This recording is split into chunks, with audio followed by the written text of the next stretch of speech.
What's up, you guys? My name is Wyatt, and today we're going over how to start making YouTube videos and the gear and the equipment that it's going to take to just go ahead and get it started.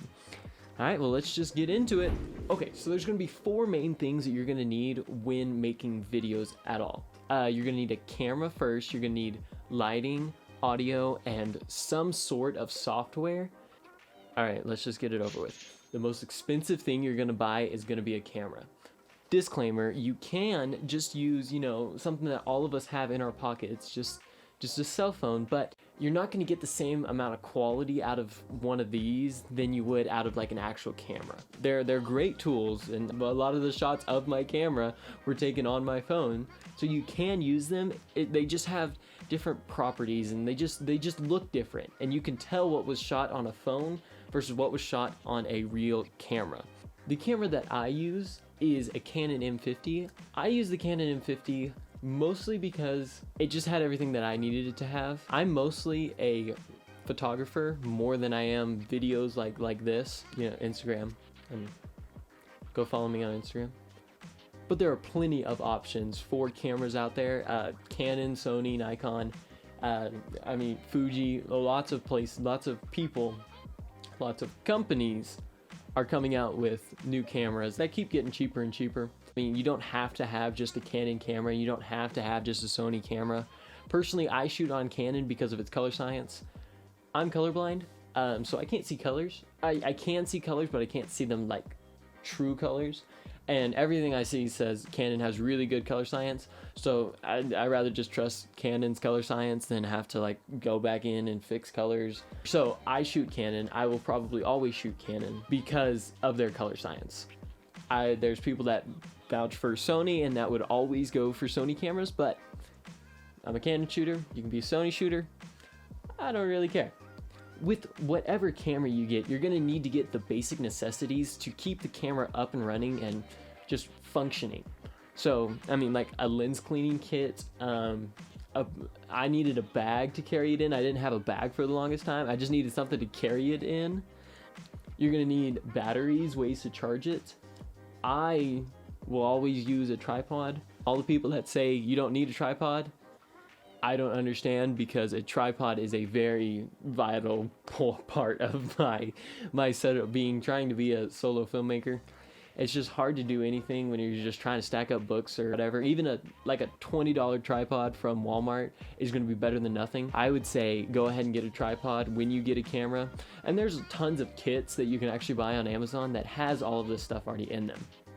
Okay, so after cameras, I think the next most important thing is your lighting, and the way that it is lit has a whole lot to do with the presentation. Because if I turn off these lights, we can come. And now we're kind of just stuck with like a blue background, which just doesn't look good. So I would always go for lighting next after you do camera and stuff.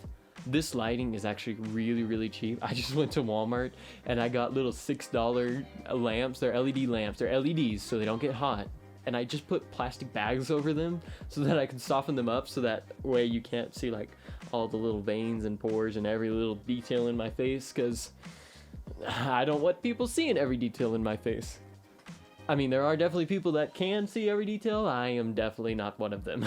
The RGB LED in the back there, I found at a garage sale, pretty much thrown away. It was like $5-10, and I just put a plastic bag over it. Just finding ways that you can do this stuff cheaply but it still look good is very good. It's hard to do, but you can always find a way to do it. Next thing is audio. Audio is very important, and people much rather watch a video that has good audio more than good video, because people won't listen to something that just sounds like you're stuck in a bag or you're underwater. I use a Movo VXR10. Yes. I also got a TRS to TRS cable. It's literally just it's one cable. It runs from the microphone to the camera. just because the one that came with the thing was too short, and you want the microphone as close to you as possible because it's trying to pick you up. And I mean, we all know whenever you're on the phone with someone, the closer you are to the microphone, the better it is for them to hear you. So if there's any way that you can get the microphone to be closer, I mean, the microphone's literally in the picture right now.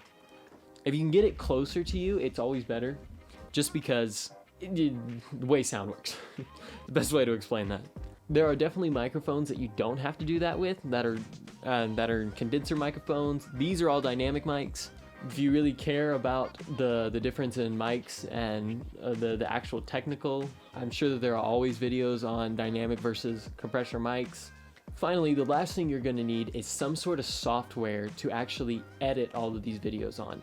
This thing right now is not going to be one take. I have messed up probably like 40 or 50 times, and I have said the wrong thing about 40 or 50 times. Just because we're all new to this. I'm right here with y'all. Trust me.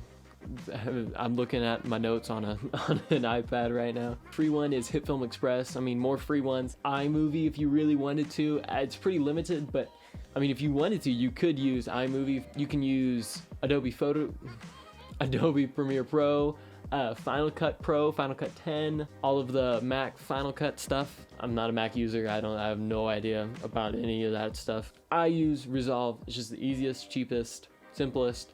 And whatever you choose, I think you should just learn that one inside and out. It's easy to say, hey, cut this thing here in one program. So that way, next time you need to go edit a video, you can just go, oh, click, click, click. And all of a sudden it's edited. Whereas if you're changing between all of these editing softwares, you're gonna get lost. The icon for the cut is not the same in Adobe as it is in Premiere Pro, or Final Cut as it is in Resolve. Something's not gonna line up, and you're just gonna have this learning curve that you're gonna have to get around. I would just stick with one. Whichever one you choose is probably gonna work for you. Just learn one and learn it well. So that is the 4 things that you're going to need when just starting to make YouTube videos. I mean, I guess you can say a 5th one is you gotta have place to do it. This is my bedroom. This is my desk back there. I mean, I just found the only clean spot between where my camera can sit and where I'm far enough off. Other than that, you don't really need anything besides your creativity, and your creativity has way more to do with making videos than anything else. So like I was saying about you can use just your phone to make videos, you can always just use your phone to video something that you're doing, like you're out camping and fishing. You want to just pull out your phone and just get a little video of that. That's great. You don't need to bring out this giant rig. But if you're wanting to do talking headshots like this, you gotta find ways to make it more engaging than just a video. And that takes just practice and learning a little bit more on what makes videos look good.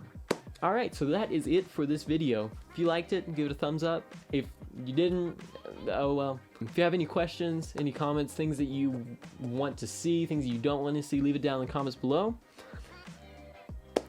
I'll see you guys next time.